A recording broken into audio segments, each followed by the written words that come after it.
Is known for its incredible landscapes. Look at this. Yeah, that's Arizona right there. And this month, Arizona Highways is celebrating the stunning colors of nature across our state. The magazine's March issue is highlighting everything from desert wildflowers to dramatic cliffs of northern Arizona. Look at that, man. Okay, so joining us now live is Editor-in-Chief Robert Stieve to give us a look at what is happening in this issue this month. Because look, I mean, this is beautiful. A lot of people, they think of Arizona as just cactus and hot. Yeah, you know, I kind of think our unofficial mission is to dispel the stereotypes. Yeah. People think about, you know, snakes and scorpions and sand dunes, and we're actually one of the most ecologically diverse states in America, and this issue kind of shows some of that. So what is your favorite thing about this issue here? Well, I think it goes to the diversity. I mean, you can go from the desert and see that kind of landscape and the colors associated with it, and then you get into the high country and see something completely different. You know, they talk about, you know, in Arizona you can drive what's the equivalent of driving from Mexico to Canada in terms of all the different ecosystems you go through. So, oh, wow. you know, this issue, spring is our usually our wildflower issue. This year we weren't quite sure what the wildflowers were going to look like, so we kind of went in a little different direction, just sort of spotlighted some of the the vibrant colors of the state. What are some of your favorite places in this issue here?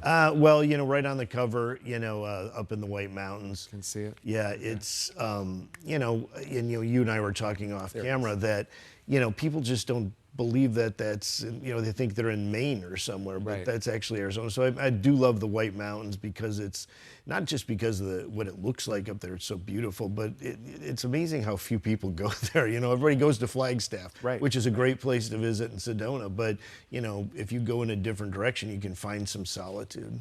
I mean, not to like give it away, but if you do like, you know, to get away, the White Mountains, that's one of my favorite spots to go up to the White Mountains, because it is so, not a lot of people go up there, and then once you get up there, you're like, I'm in Arizona? I can't believe this. Yeah, you know, listening to your forecast, you know, it's gonna climb back into the 90s. It'll be summer before you know it. And another nice thing about the White Mountains is the temperature's so much cooler up there. The monsoon rains often hit in the White Mountains where we don't get that as much down here. So you can have 70s and 80s up there in the summer almost every day.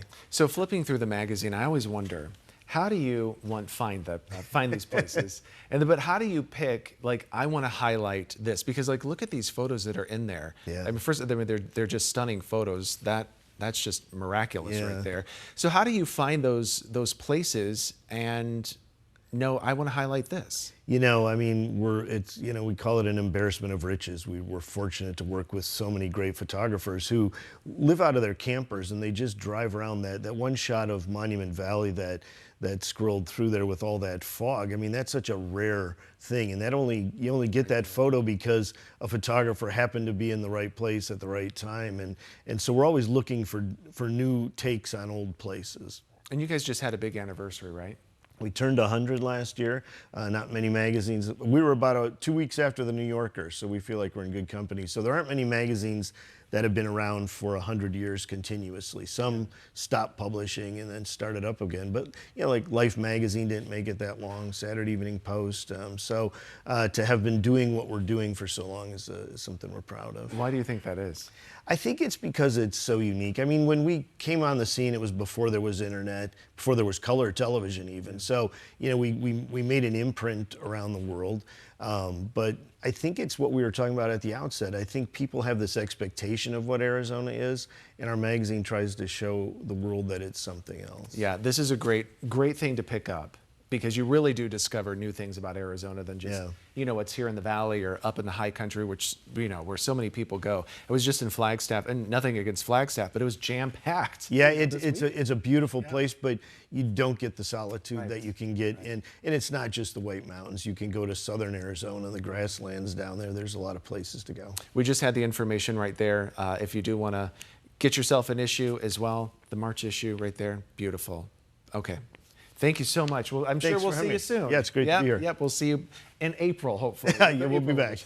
All right. Ginger, let's get a check on that forecast.